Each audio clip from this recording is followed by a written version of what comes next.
Hello students, good morning. मैं आपकी Shweta ma'am, MS academy secondary school Ajmer से। मैं आपकी साइंस टीचर। मैं आपको यहाँ साइंस पढ़ाती हूँ। बच्चों, यदि आपको मेरा पढ़ाया हुआ समझ में आता है, अच्छा लगता है, तो प्लीज़ चैनल को सब्सक्राइब करें, लाइक करें, और यदि आपके मन में कोई क्वेश्चन हो तो कमेंट बॉक्स में आप लिख करके पूछ सकते हैं, और दूसरे बच्चों को भी इससे हेल्प मिल सके, इसके लिए आप वीडियो को ज़्यादा से ज़्यादा शेयर करें। और बच्चों, आप मेरे चैनल पर पहुंचने के लिए यूट्यूब पर जाकर के आप टाइप कर सकते हैं केमिस्ट्री बाय श्वेता मैम। इस तरीके से आप मेरे वीडियोस में पहुंच सकते हैं, और मैं कोशिश करूंगी कि सारे वीडियोस जो भी एक चैप्टर के वीडियोस हैं वो प्लेलिस्ट के अंदर रहें, ताकि आपको वहां तक पहुंचने में ईजी रहे, स्टडी में आपके ईजी रहे। Okay students, thank you. Class 10th RBSC science चल रहा है हमारा, जिसमें चैप्टर चल रहा है हमारा पीरियोडिक क्लासिफिकेशन, और हम कर रहे हैं इसमें बुक एक्सरसाइज। हमने इसमें एमसीक्यू, वेरी शॉर्ट और शॉर्ट क्वेश्चंस कर लिए हैं। लॉन्ग क्वेश्चन आज से हमारा शुरू हो रहा है बच्चों, और लॉन्ग क्वेश्चन में पहला क्वेश्चन हमारा 26 है, जो कि मैं आपको बाद में कराऊंगी। पहले हम करने जा रहे हैं लॉन्ग का आंसर नंबर 27। ठीक है, तो सबसे पहले मैं आपको 27 क्वेश्चन पढ़ के बताती हूँ। क्वेश्चन कह रहा है, how the following properties of elements show periodicity in the periodic table. ठीक है, यानी कि पीरियोडिक टेबल में कुछ आपको प्रॉपर्टीज दिए गए हैं, जैसे कि इसमें दिया गया है आपको एटॉमिक रेडियस, आयनाइजेशन एंथैल्पी और इलेक्ट्रोनेगेटिविटी। तो किसको कहते हैं, पहले कह रहा है कि उसको डिफाइन करिए कि एटॉमिक रेडियस किसको कहते हैं। ठीक है, एटॉमिक रेडियस का डेफिनेशन क्या होता है, और आयनाइजेशन एंथैल्पी क्या होता है, इलेक्ट्रोनेगेटिविटी क्या होता है। उसके बाद उसकी हमको पीरियोडिसिटी भी बतानी है, यानी कि पीरियोडिक टेबल में जब हम पीरियड में लेफ्ट टू राइट जाते हैं और जब हम ग्रुप में टॉप टू बॉटम आते हैं तो उसमें किस तरीके से चेंजेस होते हैं, ये हमको बताना है। ठीक है बच्चों, तो हमारा क्वेश्चन हो गया 27। क्वेश्चन अच्छी तरीके से हमने समझ लिया है। अब हम इसका सोल्यूशन देखेंगे। ठीक है, तो सबसे पहले इसके आंसर में आपको बता रही हूं एटॉमिक रेडियस। तो बच्चों, इसमें हमको कह रहा है कि एटॉमिक रेडियस क्या होता है। ठीक है, तो होता क्या है एटॉमिक रेडियस। देखिए, किसी भी एटम में हमने ये ले लिया एक एटम, ओके, और ये एटम का हमने ले लिया न्यूक्लियस। किसी भी एटम में न्यूक्लियस से लेकर के उस एटम के आउटर मोस्ट सेल तक के बीच का जो डिस्टेंस होता है, ये न्यूक्लियस हो गया। न्यूक्लियस में होता है positive charge because of proton. उसके बाद हमारा न्यूक्लियस के बाहर क्या होते हैं, बहुत सारे ये शेल होते हैं या ऑर्बिट्स होते हैं।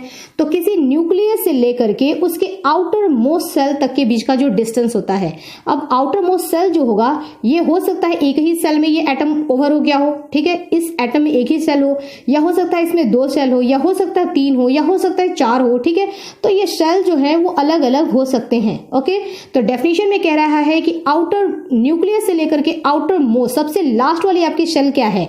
यदि आपकी लास्ट वाली सेल यहां 3rd तक ही है, एटम में 3 ही इसमें शेल है, तो न्यूक्लियस से लेकर के यहां तक का जो डिस्टेंस होगा इसको बोलेंगे एटॉमिक रेडियस। यदि इसमें 4 शेल है तो न्यूक्लियस से लेकर के यहां तक का जो डिस्टेंस होगा ये कहलाएगा एटॉमिक रेडियस। यदि इसमें 5 सेल है तो न्यूक्लियस से लेकर के आउटर मोस्ट सेल यानी कि यहां तक का जो डिस्टेंस होगा वो कहलाएगा एटॉमिक रेडियस। ठीक है, तो एटॉमिक रेडियस हम किसको कहते हैं, किसी भी एटम में उसके सेंटर न्यूक्लियस से लेकर के आउटर मोस्ट सेल तक का जो डिस्टेंस होता है वो कहलाता है एटॉमिक रेडियस। अब आपसे पूछ रहा है कि एटॉमिक रेडियस क्या होता है, ये तो आपने देख लिया।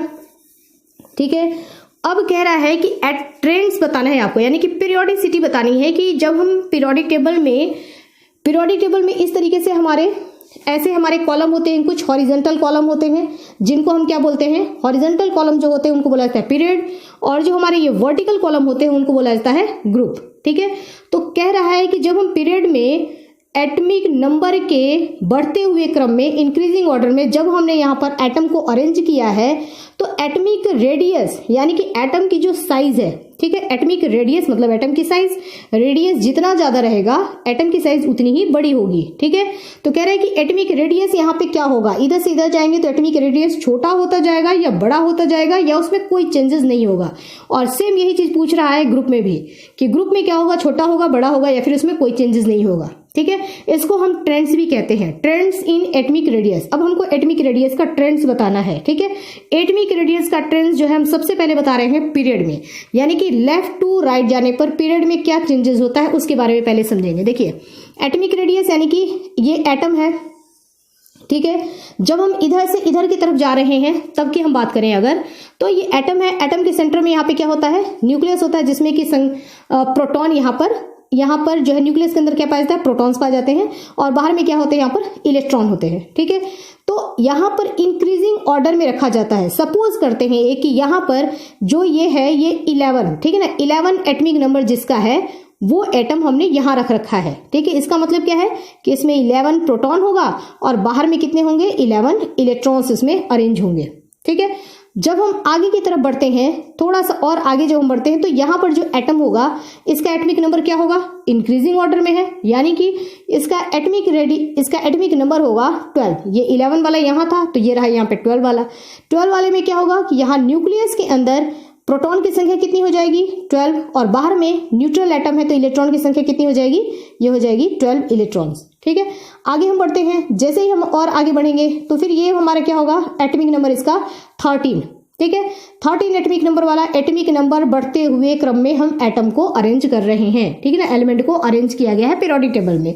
तो यहाँ पर इसमें नंबर ऑफ प्रोटॉन कितने हो जाएंगे, 13, बाहर में इलेक्ट्रॉन कितने हो जाएंगे, 13 इलेक्ट्रॉन्स। ये जब हम इधर की तरफ जा रहे हैं तो आप देख रहे हैं कि एटॉमिक रेडियस, ठीक है ना, यानी कि एटम की साइज जो है वो छोटी होती जा रही है। कारण क्या है, कारण ये है न्यूक्लियस, ठीक है। जैसे जैसे हम इधर बढ़ते जा रहे हैं तो न्यूक्लियस में प्रोटॉन की संख्या बढ़ती जा रही है और प्रोटॉन क्या कर रहा है, ये जो न्यूक्लियस में प्रोटॉन है यानी कि उसके ऊपर क्या है, पॉजिटिव चार्ज है, तो ये पॉजिटिव चार्ज बाहर के इलेक्ट्रॉन्स पर अट्रैक्शन फोर्स लगा करके और उन इलेक्ट्रॉन्स को अपनी तरफ खींचता जा रहा है, ठीक है। यानी कि हम कह सकते हैं कि न्यूक्लियस का पावर इधर से इधर जाने पर धीरे धीरे क्या होता जा रहा है, बढ़ता जा रहा है। जैसे जैसे न्यूक्लियस का पावर बढ़ता जाएगा वैसे वैसे वो क्या करेगा, बाहर के इलेक्ट्रॉन्स जिस पर नेगेटिव चार्ज है इनको अपनी तरफ ये खींचता जाएगा और अपनी तरफ इलेक्ट्रॉन्स को ये खींचता जाएगा, तो एटम की साइज क्या होती जाएगी, छोटी होती जाएगी, ठीक है। तो न्यूक्लियस के पावर के बढ़ने की वजह से एटम की साइज छोटी होती जाती है, यानी कि एटॉमिक रेडियस जो होता है वो छोटा होता जाता है, ठीक है।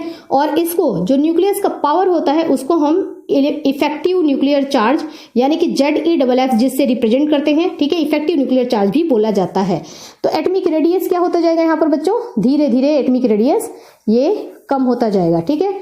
ये इतना है, उसके बाद इतना होगा, इसके बाद इतना होगा, धीरे धीरे जैसे जैसे हम लेफ्ट टू राइट जाएंगे धीरे धीरे एटम की साइज क्या होती जाएगी, छोटी होती जाएगी। तो एटम की साइज यहाँ छोटी हो रही है, किस पर डिपेंड कर रही है, इफेक्टिव न्यूक्लियर चार्ज यानी कि न्यूक्लियस की पावर पर डिपेंड कर रही है। यानी कि हम ट्रेड्स इन एटॉमिक रेडियस, जब एटॉमिक रेडियस का हम ट्रेड्स देखते हैं तो इन पीरियड है ना, पीरियड में हम देखते हैं तो हम क्या देखते हैं, atomic radius inversely proportional to effective nuclear charge, यानी कि ZeFF के इनवर्सली प्रोपोर्शनल है। इनवर्सली प्रोपोर्शनल का मतलब क्या होता है बच्चों, कि जब इफेक्टिव न्यूक्लियर चार्ज बढ़ेगा तो एटॉमिक रेडियस घटेगा, ठीक है ना। अपोजिट जब रिलेशन चलता है कि ये बढ़ रहा है इसकी वैल्यू तो ये क्या होता जा रहा है, कम होता जा रहा है। और हम क्या देख रहे हैं कि इफेक्टिव न्यूक्लियर चार्ज यहां से यहां तक जाने पर क्रमशः बढ़ रहा है, इस वजह से एटॉमिक रेडियस क्या होता जा रहा है, कम होता जा रहा है, ठीक है। तो इस तरीके का रिलेशन आएगा इन पीरियड, ठीक है। अब इसी चीज को हम देखते हैं इन ग्रुप। जब हम ग्रुप में ऊपर से नीचे की तरफ आएंगे तो क्या होता है, देखिए जब हम ग्रुप में ऊपर से नीचे की तरफ आते हैं तो एटॉमिक रेडियस जो होगा वो क्या होता जाता है, बड़ा होता जाता है, ठीक है। एटॉमिक रेडियस बड़ा होता, एटम की साइज यहां पर बड़ी होती जाती है जब हम ऊपर से नीचे की तरफ आते हैं, यानी कि जब हम ग्रुप में आ रहे हैं, ठीक है, टॉप टू बॉटम। क्यों बड़ी होती जा रही है, क्योंकि यहां से यहां नीचे आने पर, ठीक है ना, जब एटम यहां है, ठीक है, तो इसका मतलब कि ये किसी एक पीरियड में है, सॉरी किसी एक कोई पीरियड में है, ठीक है ना। पीरियड कितने होते हैं, कुल 7 होते हैं। तो इस तरीके से देखिए फर्स्ट पीरियड में यहां पर एटम है, उसके बाद सेकंड पीरियड में जब एटम आता है तो इसमें क्या होता है कि नंबर ऑफ न्यूक्लियस के बाहर, ये न्यूक्लियस है, यहां पर न्यूक्लियस के बाहर में एक सेल है, यहां पर सेकंड वाले पीरियड में न्यूक्लियस के बाहर में 2 सेल हो जाते हैं, ठीक है। थर्ड की हम बात करेंगे तो न्यूक्लियस के बाहर में इसमें 1, 2 और यहां पर 3, इसमें 3 सेल हो जाते हैं। और जब हम चौथे में ऊपर से नीचे की तरफ जब फोर्थ वाले पीरियड में आ रहा है तो न्यूक्लियस के बाहर में यहां पर क्या हो रहा है, 1, 2, 3, 4, इसमें 4 इसमें सेल हो जा रहे हैं। तो ऊपर से नीचे की तरफ आने पर एटम की साइज ऑटोमेटिक बढ़ती जाएगी। कारण ये है कि इसमें नंबर ऑफ सेल्स ये जो है वो इंक्रीज करते जाएंगे, ठीक है, पहले यहाँ पर नंबर ऑफ सेल 1 है तो यहाँ पर 2 हो जाएगा, 2 है यहाँ पर तो इसके नीचे 3 हो जाएगा, तो ऑटोमेटिक ये साइज क्या होती जाएगी, एटम की बड़ी होती जाएगी। यानी कि ग्रुप में जो एटम की साइज होगी वो किस पर डिपेंड करेगी, वो डायरेक्टली प्रोपोर्शनल होगी प्रिंसिपल क्वांटम नंबर, जिसको कि हम n से रिप्रेजेंट करते हैं, उस पर डिपेंड करती है। ठीक है ना, प्रिंसिपल क्वांटम नंबर का मतलब क्या होता है, नंबर ऑफ सेल्स। न्यूक्लियस के बाहर में कितने सेल हैं उसको हम प्रिंसिपल क्वांटम नंबर से उसको हम मेजर करते हैं। तो एटमिक रेडियस जो होगा वो प्रिंसिपल क्वांटम नंबर के डायरेक्टली प्रोपोर्शनल होगा, यानी कि प्रिंसिपल क्वांटम नंबर बढ़ रहा है तो एटमिक रेडियस भी बढ़ रहा है। यहाँ पर प्रिंसिपल क्वांटम नंबर की वैल्यू है 1 तो यहाँ पर एटमिक रेडियस एटम इतना बड़ा है। प्रिंसिपल क्वांटम नंबर की वैल्यू है 2, एटम बड़ा हो गया। प्रिंसिपल क्वांटम नंबर की वैल्यू है 3, एटम और बड़ा हो गया। तो एटम की साइज जो है वो बढ़ती जा रही है क्योंकि प्रिंसिपल क्वांटम नंबर जो है वो भी उसकी भी वैल्यू बढ़ रही है। तो हमने देखा कि ट्रेड्स अगर हम देखेंगे, यानी कि पीरियोडिसिटी अगर हम देखते हैं एटमिक रेडियस की, तो पीरियड में लेफ्ट टू राइट जाने पर एटम की साइज जो होगी, एटमिक रेडियस जो होगा वो कम होता जाएगा, डिक्रीज करता जाएगा, और ऊपर से नीचे ग्रुप में टॉप टू बॉटम आने पर एटम की जो रेडियस होगा, एटमिक रेडियस, वो क्या होता जाएगा, इंक्रीज होता जाएगा, यानी कि बढ़ता जाएगा। ठीक है, अब नेक्स्ट आपका है आयोनाइजेशन एंथैल्पी। अब कह रहा है कि आयोनाइजेशन एंथैल्पी किसे कहते हैं, इसका हम डेफिनेशन देखते हैं। सबसे पहले आयोनाइजेशन एंथैल्पी, देखिए कोई ये एटम है, इस एटम का ये न्यूक्लियस है। न्यूक्लियस में सपोज करते हैं हम कि न्यूक्लियस के अंदर यहां पर 3 प्रोटॉन है।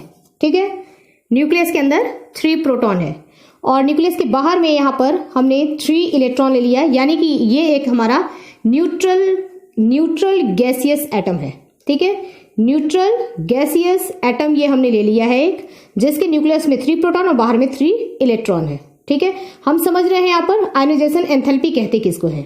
देखिए, किसी न्यूट्रल गैसियस एटम के आउटर मोस्ट सेल से, यानी कि जो सबसे बाहर वाली सेल होगी, वहां से एक इलेक्ट्रॉन को कंप्लीटली बाहर निकाल लेने में हमको इसको जितनी एनर्जी देनी पड़ेगी, वही एनर्जी वही कहलाता है आयोनाइजेशन एंथैल्पी।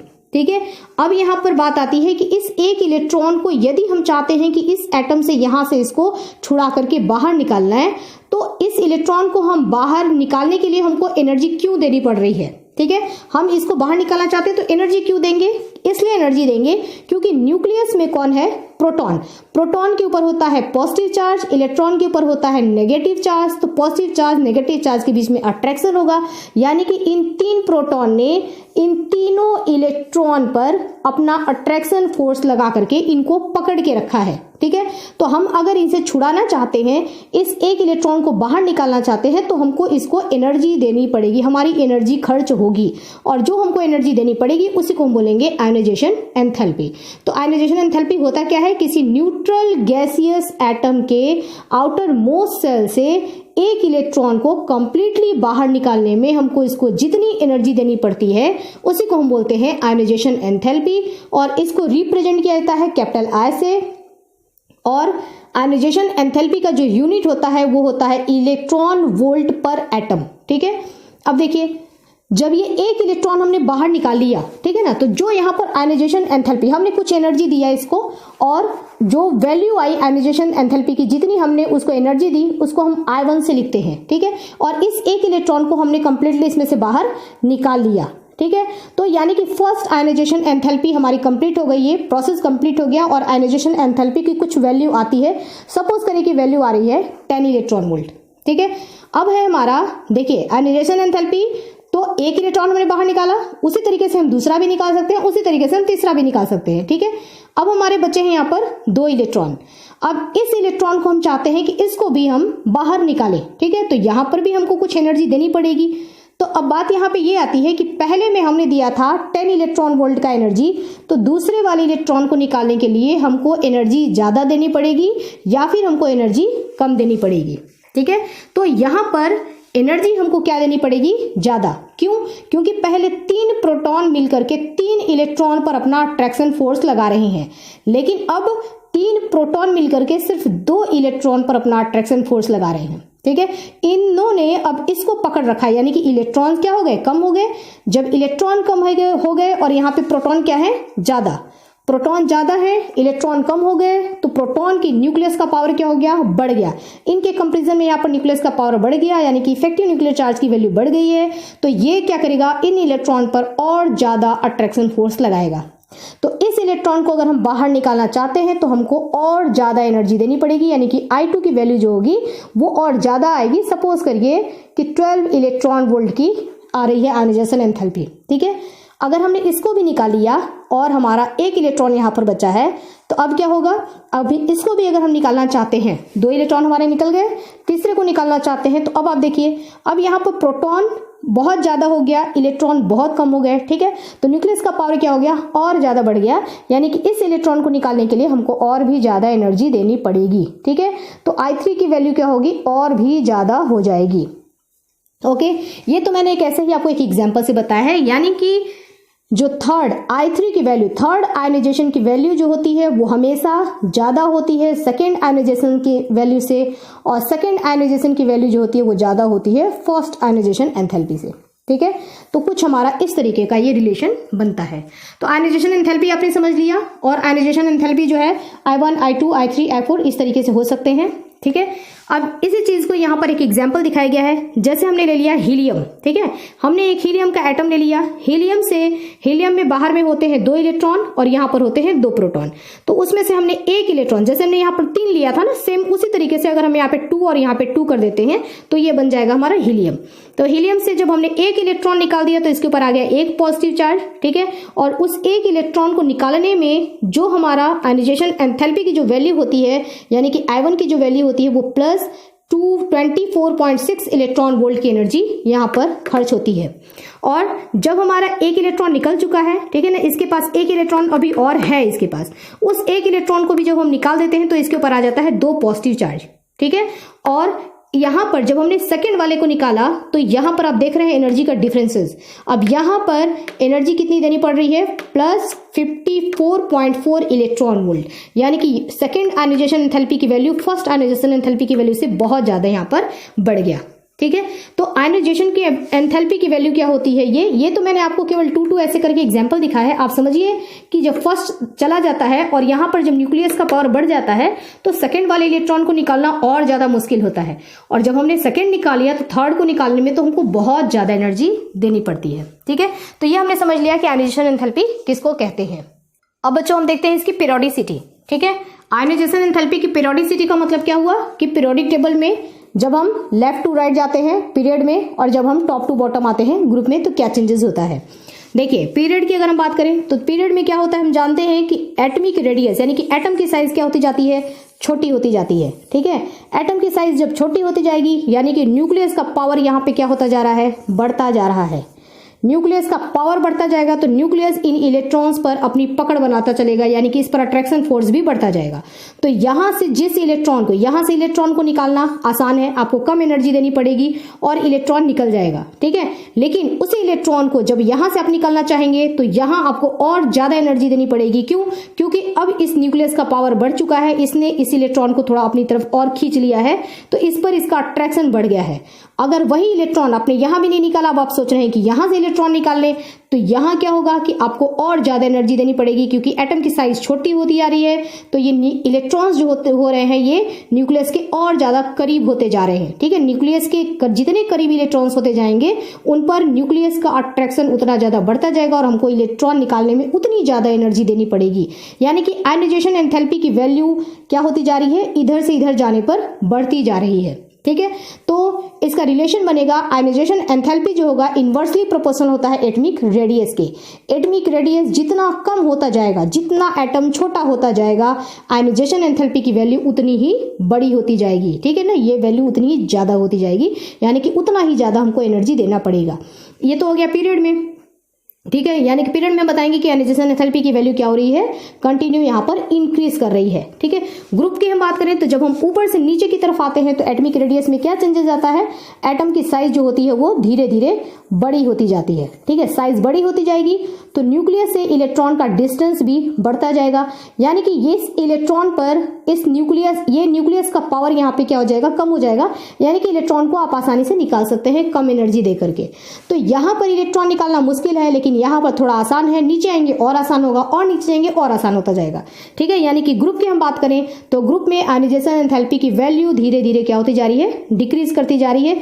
रिलेशन हमारा यही बनेगा, ionisation enthalpy inversely proportional to atomic radius. Atomic radius यहाँ पर क्या होता जा रहा है, बड़ा होता जा रहा है, तो आयनाइजेशन एंथैल्पी की वैल्यू क्या होती जा रही है, कम होती जा रही है। तो बच्चों आपका इसमें दो हो गया, एक एटॉमिक रेडियस और दूसरा आयनाइजेशन एंथैल्पी। थर्ड बच्चों है हमारा इलेक्ट्रोनेगेटिविटी। सबसे पहले बच्चों हम समझेंगे डेफिनेशन कि इलेक्ट्रोनेगेटिविटी कहते किसको है।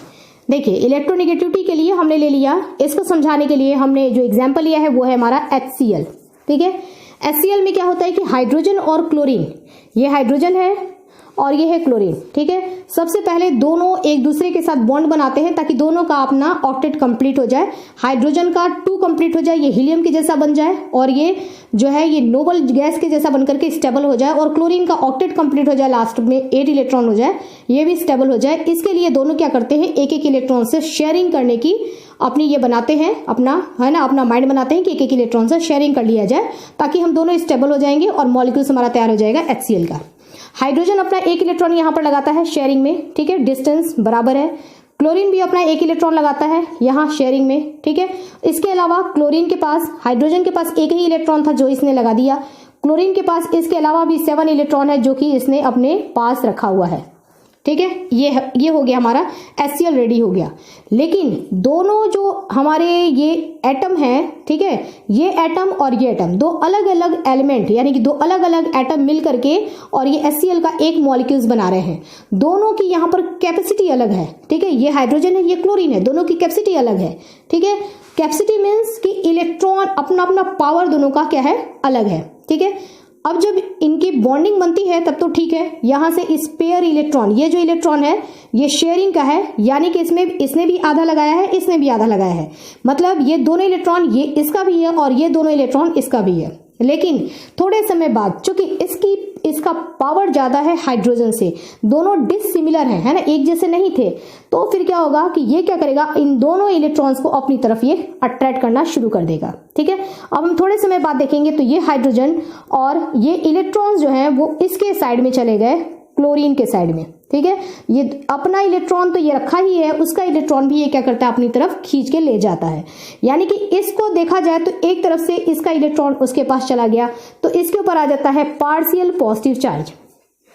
पार्शियल का मतलब कि इलेक्ट्रॉन कंप्लीटली इसके पास नहीं गया है, लेकिन एक तरीके से इलेक्ट्रॉन दूर चला गया है ना, वो अपनी तरफ खींच रहा है उसको, क्योंकि इसका पावर ज्यादा है। और क्लोरीन के ऊपर आ जाता है पार्शियल नेगेटिव चार्ज। तो ये चीज जो हुआ, जो इलेक्ट्रॉन्स को इसने अपनी तरफ अट्रैक्ट कर लिया, इसी को हम कहते हैं इलेक्ट्रोनेगेटिविटी। इलेक्ट्रोनेगेटिविटी को काई से रिप्रेजेंट किया जाता है।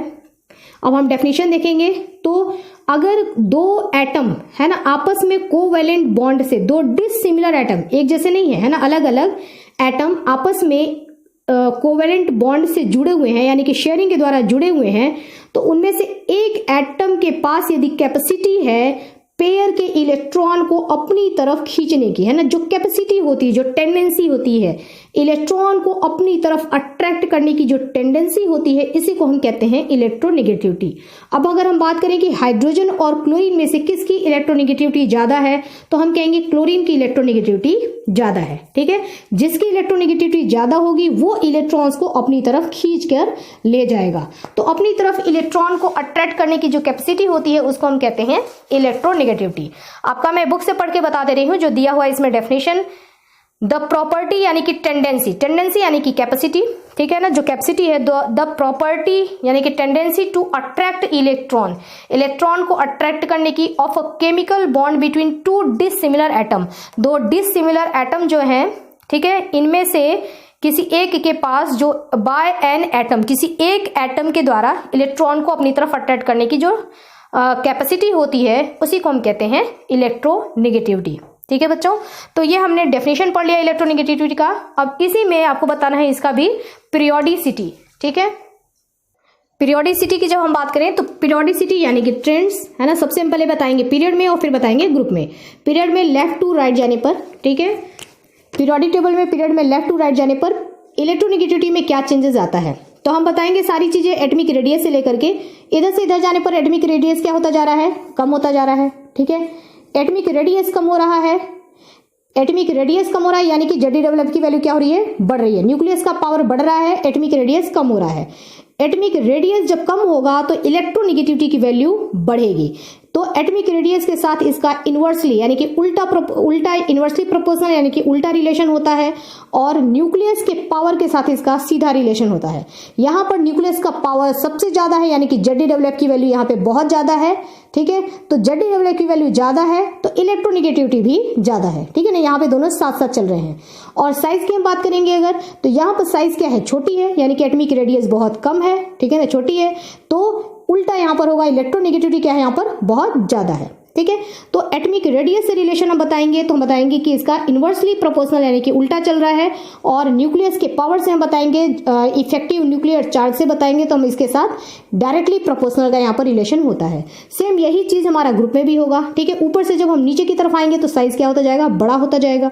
साइज बड़ा होता जाएगा, एटमिक रेडियस यानी कि बढ़ रहा है तो इलेक्ट्रोनेगेटिविटी क्या होती जाएगी, कम होती जाएगी, ठीक है। और ऊपर से नीचे आने पर क्या हो रहा है, ZeW की वैल्यू भी छोटी होती जा रही है यानी कि इलेक्ट्रोनेगेटिविटी की वैल्यू भी छोटी होती जाएगी, ठीक है ना, इलेक्ट्रोनेगेटिविटी भी कम होता जाएगा। तो इन पीरियड में क्या होता है बताएंगे हम, लेफ्ट टू राइट जाने पर इलेक्ट्रोनेगेटिविटी इंक्रीज कर रहा है, और ग्रुप में टॉप टू बॉटम आने पर इलेक्ट्रोनेगेटिविटी डिक्रीज कर रहा है, कम होता जाएगा, ठीक है बच्चों। तो ये हमारा लॉन्ग का क्वेश्चन नंबर 27 डन हो गया। कल बच्चों हम पढ़ेंगे क्वेश्चन नंबर 28, ठीक है। आपका जो क्वेश्चन नंबर 26 है और 28 ये दोनों एक जैसा ही है, तो एक साथ ही शुरू करेंगे इसको और दोनों ही कंप्लीट होगा, ठीक है। तो अभी के लिए इतना ही, स्टडी करते रहिए। ओके बच्चों, हैव नाइस डे।